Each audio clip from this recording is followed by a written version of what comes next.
my name is Cristina Gutierrez-Brewster. I'm an English teacher, and today I'll be discussing with you certain games that you can play to build reading comprehension.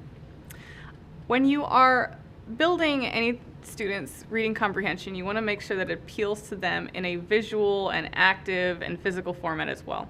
So one of the first ones that I like to play in my classroom is the connection chain. This gets them hands-on with connecting text-to-text, any kind of text-to-text item. So when you're making a connection chain, you want to make sure you have some construction paper available and have the students write a book that they've read in the class. Perhaps it's Holes. And then as they go throughout the year, they must make a connection with another book that they have read, either in the classroom or outside the classroom.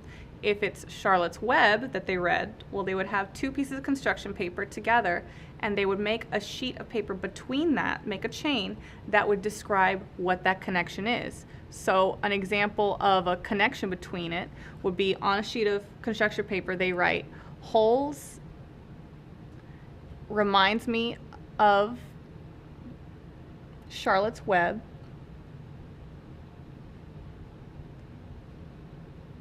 because both heroes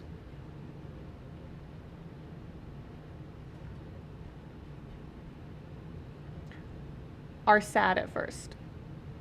Whatever their connection is, just make sure that they get involved in it.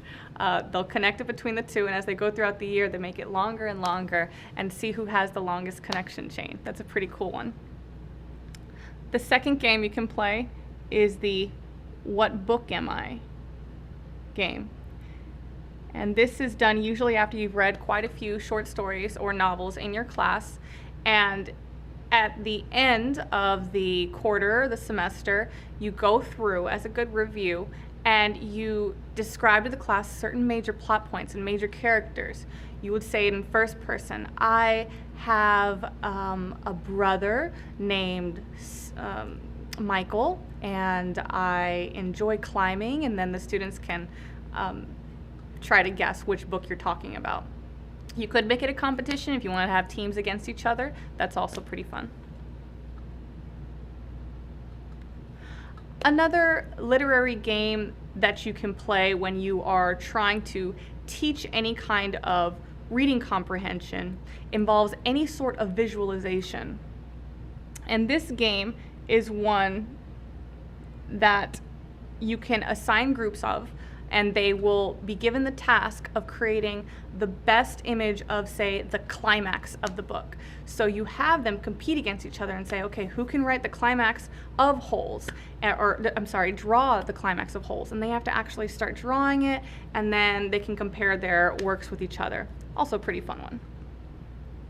A final one that you can play is the Literary Elements Jeopardy! This is usually for older students, probably want to do it middle school, maybe young high school.